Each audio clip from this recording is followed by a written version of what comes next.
My dad actually passed away on the boat, the Isle of Lewis, and we had to wait for a day before we got his body back home.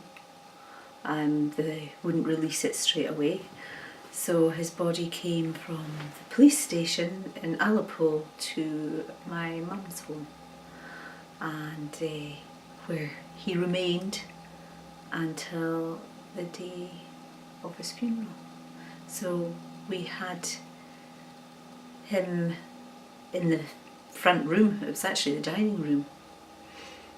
It was March, so it was quite cold, but we had him there with the family, so all the family could go in and see him when they felt that they needed to, and anybody that wanted to come and see him and say goodbye could come to the home that he'd always been in, and they didn't have to do that appointment with the funeral directors to go and view the body, or it wasn't as clinical as that. It was actually really nice knowing that he was there, knowing that he wasn't away at that time, because he died so suddenly, and I think when somebody dies suddenly, you need that time with them before you can actually let go. You need that time. I think the grieving, it definitely helped myself, and I know my sister, to be able to grieve when he was there. We could go in and speak to him because he was there whenever we wanted to. It wasn't that we would had to go anywhere.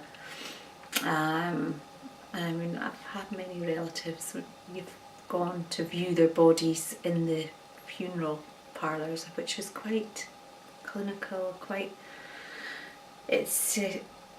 it's not a very nice experience, and you don't feel like you want to sit there for very long. It doesn't feel that private. Whereas when having my dad at home, we could sit with him all day, which I think that helped, and go in and see him whenever we wanted to. I've got quite a lot of relatives that are from the islands, and that's the way that they do it in the islands. People, when they die, they're brought home. They don't go anywhere else. So I think it was maybe a sort of slightly traditional, but yeah, I never really thought of doing it any other way. We were a wee bit worried that it was going to get warm because it was March. It was cool outside, but everybody's got their heating on inside, and although he was in a separate room, we were a bit worried about that. But we got these ice packs, not like bags of ice from Tesco's, as somebody said to me, and they would all melt. And we got these ice packs that were all contained, and we had them beside him. Yes, he didn't have the makeup on and all the rest of it that people would get if they went and were all, at the funeral parlours. They were all done there. But it felt quite natural. It felt quite natural. I mean, once, he was washed and dressed and laid out, it was quite natural, yeah. My dad's face didn't really change that much.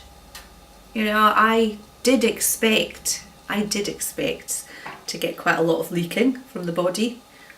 I just thought that's going to be a natural thing that you get that, and I did have a pad there and things just in case so that we could change it, but there wasn't a huge amount. Maybe we were lucky, because I think some bodies might, but we had a pad in just to make sure, and I checked that every day, and a few times a day just to make sure, and you were aware, trying to see if you could smell anything.